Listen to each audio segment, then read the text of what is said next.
炒饭专卖店监视器拍下，一名男子撑着辅具来取爱心代用餐。他是平常靠着行动冰淇淋车养家的三宝爸，暑假找不到地方摆摊，到处找适合的地点，一度问到这间玉珍坊老板身上，没想到摆摊地点没来得及帮上忙，反倒先帮了三宝爸一家填饱肚子。6月25日伊就要私讯，下午就要私讯，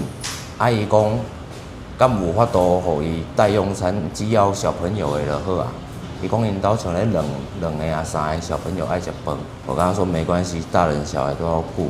所以我就跟他说，不然我5份给你啊。这名董姓三宝爸原本是电信外包商，5年前在孩子出生的前1个月，因为工作上的一场意外，不慎从2楼摔下，被医生宣告瘫痪，从此人生变了调。本来在成大，他是说没有救啊，然后我们那时候也是一直想说怎么办，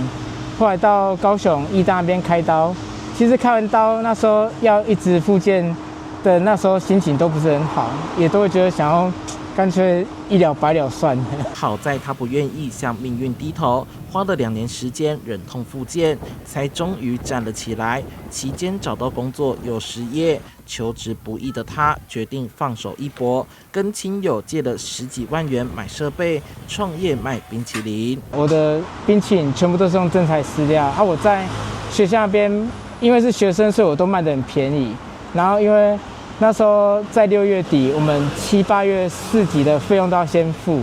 然后我就先把租金跟冰淇淋的原料都先缴出去。